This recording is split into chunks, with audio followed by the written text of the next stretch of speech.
नमस्कार देवताओं, स्वागत है आपका ट्रूथ ऑफ हिस्ट्री के एक और नए एपिसोड में। और यह है जाट अरब युद्ध सीरीज का तीसरा एपिसोड। जिस दौरान अरबी खलीफाओं ने हिंदुस्तान पर हमले किए थे, तब जाटों ने भी उनका बहादुरी से मुकाबला किया था। अरबों के खिलाफ लड़ने वाले दो जाट राज्यों कैकन और बुदिया पर हम पहले भी वीडियो डाल चुके हैं। अगर नहीं देखे हो तो डिस्क्रिप्शन में लिंक डाल दी जाएगी। इस वीडियो में हम दो जाट राज्यों हालाखंडी और झलावन के बारे में एक साथ डिस्कस करेंगे। तो चलिए बिना देरी किए सबसे पहले जानते हैं हालाखंडी के बारे में। हालाखंडी के नाम से जुड़ी कई मान्यताएं हैं, तो एक एक करके उन सब के बारे में बात करेंगे। एक मत के अनुसार इस नाम का ओरिजिन वहां की माउंटेन रेंजेस और वहां के निवासियों से जुड़ा हुआ है। लास बेला से लेकर बोलन पास तक फैली ऊंची ऊंची माउंटेन रेंजेस का इलाका हाला लोगों द्वारा कंट्रोल में रहा, जिस वजह से यह हालाखंडी नाम से जाना जाता था। इस कबीले के मुखिया को हेलेन कहा जाता था। दूसरे मत के अनुसार हालाखंडी में जुड़ा कंडी शब्द वहां उगने वाली कंडी नाम के ट्रीज की वजह से पड़ा। सिस्तान से लेकर खैबर तक इन ट्रीज का गहरा जंगल हुआ करता था, जहां राजा हाल ने शासन किया था। तीसरे मत के अनुसार कंडी का मतलब नदी का किनारा भी होता है। राजा हाल ने सिंध नदी के किनारे नया शहर बसाया था, जिस वजह से इस इलाके का नाम हालाखंडी हो गया। हालाओं के दो शहर आज के वक्त भी मौजूद हैं, हाला नवा और हाला पुराना। दोनों एक दूसरे से 2 किलोमीटर की दूरी पर मौजूद हैं। दोनों शहर हालाखंडी का ही हिस्सा थे। हाला पुराना सिंध नदी के लेफ्ट साइड में है, जबकि हाला नवा 2 मील ईस्ट साइड सिचुएटेड है, जैसा कि आप गूगल मैप्स पे देख भी सकते हैं।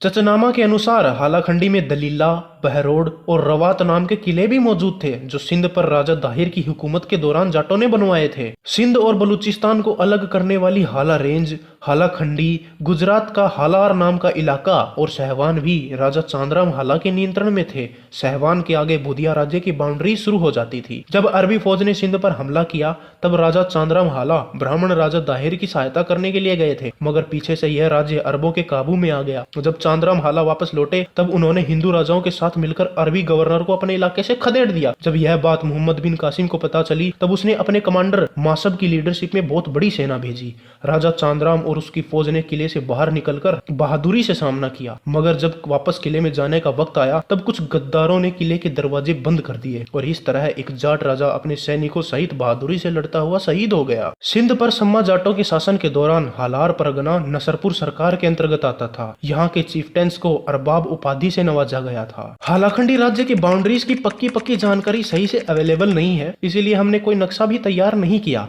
हालाकंडी के बाद चलिए अब बात करते हैं झलावन के बारे में। मॉडर्न टाइम्स में अगर देखें तो झलावन पाकिस्तान के बलूचिस्तान रीजन के अंडर आता है। अगर मॉडर्न मैप्स को देखें तो झलावन रीजन काफी बड़ा माना जाता है और कभी कभी इसे कलात रियासत का हिस्सा भी गिना जाता है। अरब जियोग्राफर्स ने कई जगह झलावन को तुरान नाम से भी संबोधित किया है, जिन्होंने झलावन, मुल्तान और मंसूरा यानी सिंध तक के इलाके को जाटों द्वारा आबाद लिखा है। बलाधुरी ने एक अरबी पोएट के हवाले से झलावन को कुजदार नाम से भी पुकारा था। उसके अनुसार यह इलाका काफी सुंदर था और यहाँ रहने वाले लोग काफी मशहूर भी थे। यहाँ ना ज्यादा गर्मी थी और ना ही ज्यादा ठंड। यह एक अनुकूल वातावरण वाला इलाका था। इस इलाके में रहने वाले ब्रहुई कबीले के इतिहास के अनुसार उन्होंने अपनी आजादी के लिए जाटों से काफी संघर्ष किया था। याद रहे, बलूचिस्तान में जाट को जदगाल नाम से पुकारा जाता है। इस टॉपिक पे आने वाले वीडियोस में जरूर चर्चा करेंगे। ब्रहुई इतिहास के अनुसार सिंध पर आज भी जगदाल लोगों की बहुत बड़ी आबादी फैली हुई है। साल 659 में अरबी लुटेरों ने मकरान से होते हुए प्रेजेंट टाइम के झलावन और सरावन के इलाकों पर छोटे मोटे हमले शुरू किए थे, मगर साल 671 में एक बड़ी अरबी फौज ने झलावन पर हमला किया। लेकिन झलावन के जाटों ने बहादुरी से अरबी फौज को बहुत बुरी तरह परास्त किया, जिसके बाद लगभग 40 साल तक जाटों ने अपनी जमीन की सुरक्षा की।